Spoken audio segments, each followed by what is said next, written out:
Excellent. Where did this occur? On Lougheed Highway between Beaudry Road and Harrison Bay Road.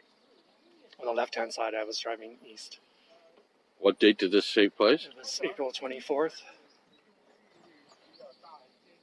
Was it at night or day? It was at 8 a.m. in the morning. What time? 8 in the morning? 8 a.m. Okay. Now, just tell me the incident in your own words. Go through the story, what you're doing and what happened. Okay, so I left the house at 8 o'clock. I pulled into the Chevron and got a coffee. I was driving with the convertible top down, and I was driving up the road.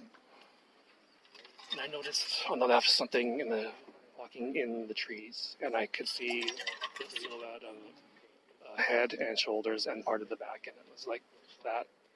And as I was driving, I kept staring at it, and I passed the tree line. There was a row of trees that are just straight. There's actually right on the edge of and it had come out, and I got a perfect view of the profile of it. Mm-hmm. And it was hunched over,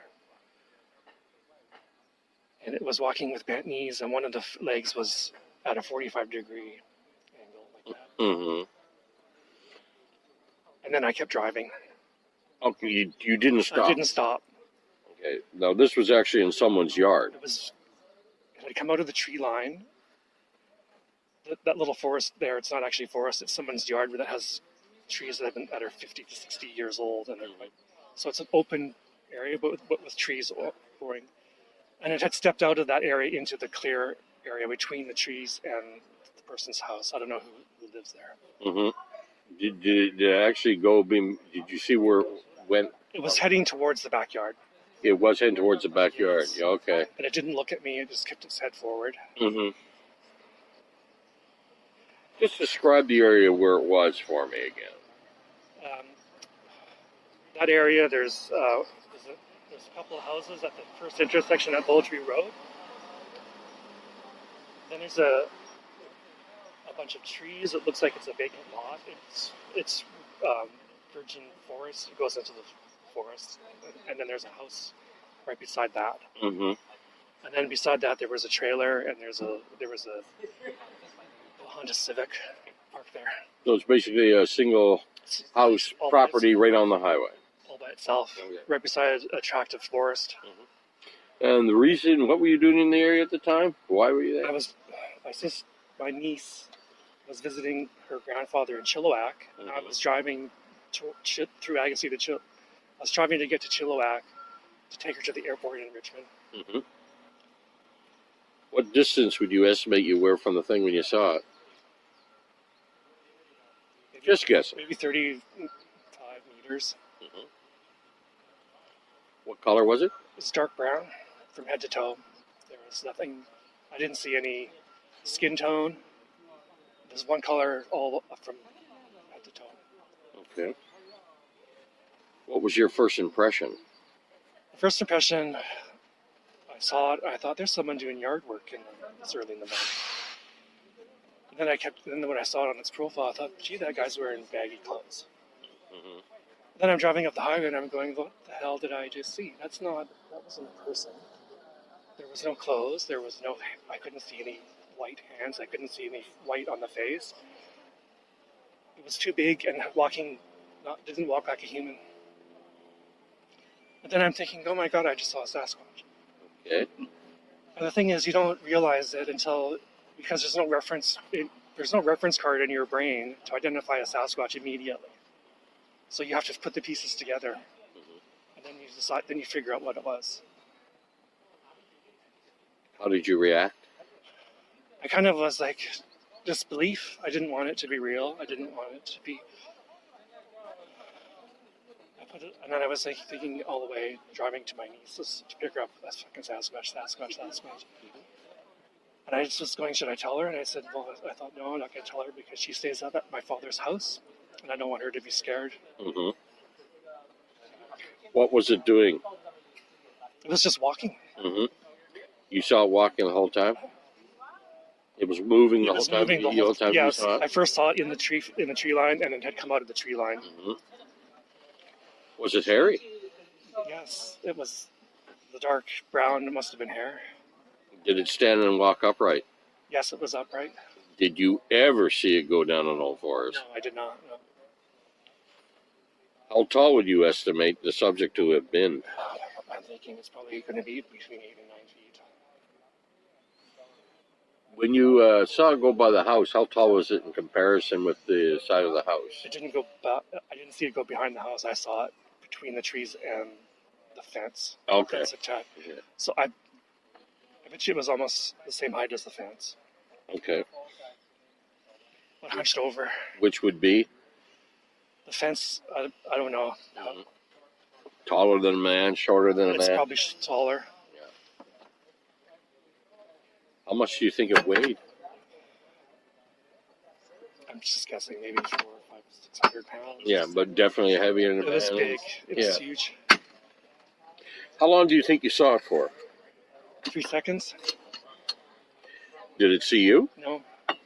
Must have heard me. I had the top down and the stereo blasting. Okay. Oh, you're one of those kind of guys, right? Were you the only car on the highway? I was the only car on the highway. Yeah. And then, so I'm driving.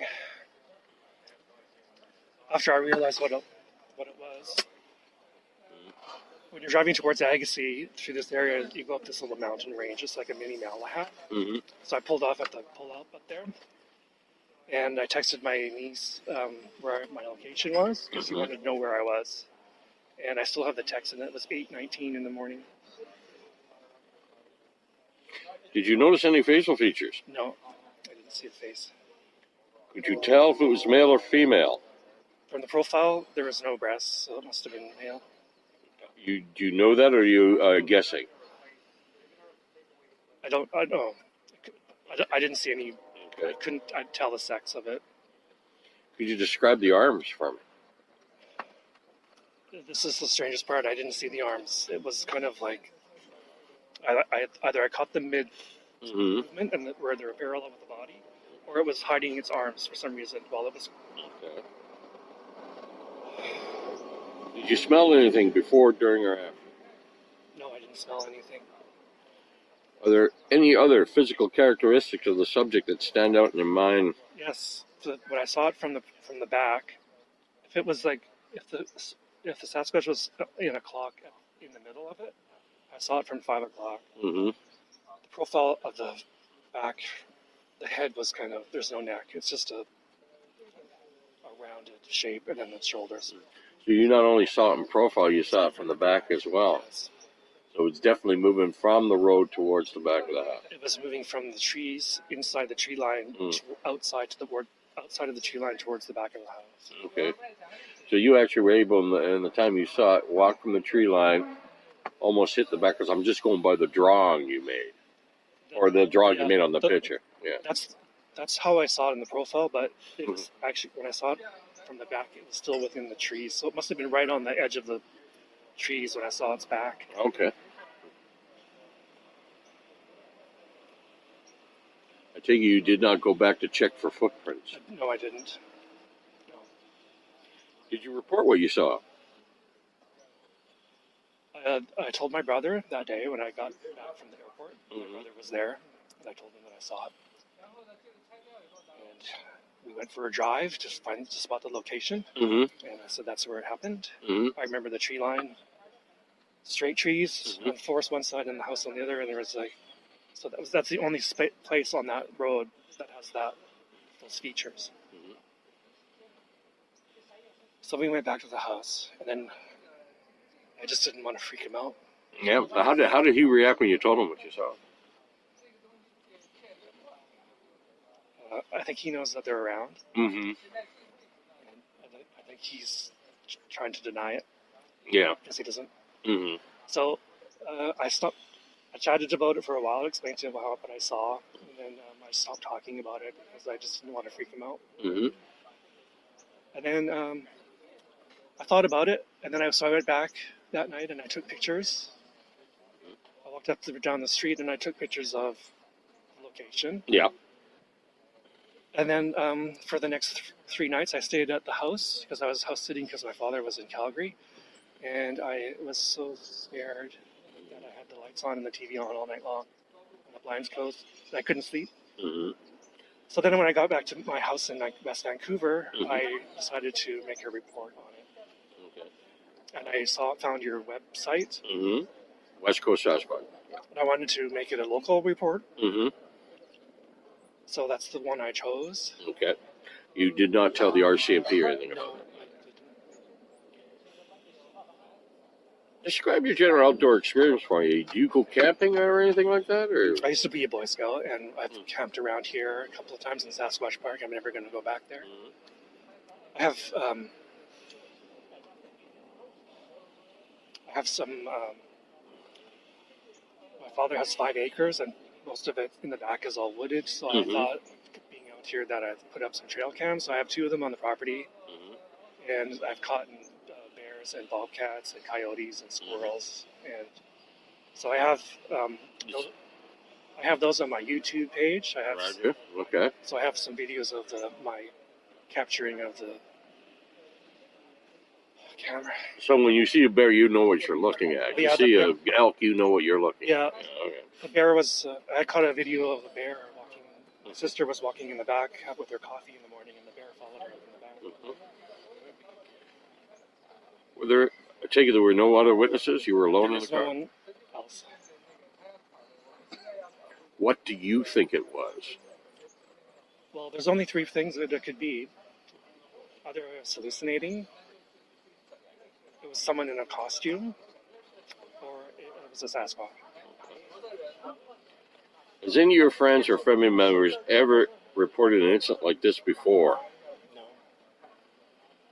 Have you ever made a report of an incident to at any other time to anyone else? No, I haven't. Do you think categorically that it was a Sasquatch in your opinion, or do you think you might be mistaken? I don't think I was mistaken. The profile from the back and the profile from the side, it wasn't. It couldn't have been a bear. People think it was because there was no snout. There were no ears. Right. Just now, my last question is: take yourself back to the wheel of your car and just tell me about it again. Tell me what happened. I know it's irritating and repetitive, but that's... Okay, so I'm driving by, and I see something moving in the trees. That area is not actually thick forest. It's an open field, but there are high trees. So I see this thing from the back. I see the head and shoulders and part of the back. And I think someone's doing yard work early in the morning, and then I keep looking at it, and I'm drive by, and then it comes out, and I see a profile completely right on its side, and it's walking out of the clearing into the backyard of the house. And the first thing I think of, gee, that person has baggy clothes, and it's one color from head to toe. And it's huge, and it's hunched over, and its knees are bent. And so then I keep driving, and then I finally realized that I put all the pictures together in my mind, and I realized I saw the Sasquatch. And I just kept driving, and I kept thinking I saw a Sasquatch for all day long while I was driving my niece to the airport. I couldn't concentrate on driving or anything. We had stopped for lunch, and I was like, what am I going to do? What am I going to do? Oh my God! And now I know the things are real. I'm just going to be terrified to stay at my father's house. Are you bothered by what you saw? Yes, extremely. What bothers you the most about it? The fact that my room at my dad's house is on the back of the house, and it's against literally the forest is our backyard. Those things could be coming down to the house, walking around in the backyard. Right. Are you frightened by it? Yeah, extremely. Yeah, I've had. I couldn't sleep at my dad's house I had to turn the lights on. And when I got back to my house in West Van, I was still sleeping with the lights on, and I've had nightmares since then. First nightmare I had was that there was a family of Sasquatches in my dad's backyard, and they were all chattering and jumping around and jumping from the trees and stuff. And I was yelling, shoot them, shoot them. The second one I had was just last night. I was at my dad's property again, and all the forest creatures that come out of the this was in my nightmare. They had come out of the forest and ran into the garage.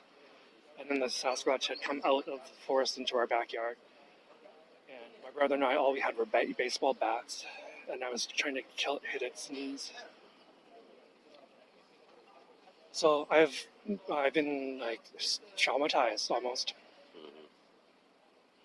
You feel any better by talking about it? I told a friend of mine at work, and she told me that the best way to deal with this is to think of it positively. She says, if you saw one, you better try and prove that they're real. Yeah. You've definitely built your share. She said to me, don't shoot them. Mm-hmm.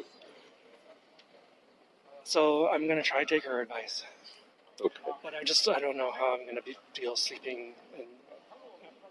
Because when I was there, after I saw it, I kept looking in the backyard. I kept looking everywhere, trying to make sure that they weren't watching. Okay, my name is Thomas Steenburg. This interview is concerning an incident that happened on April 24th, Yes. 2017. 18. Oh, 2018, yes, right. And I want to thank you for reporting it and telling us about it. I just want to remark that I'm here with colleagues today, Brad Trett and Bill Reed.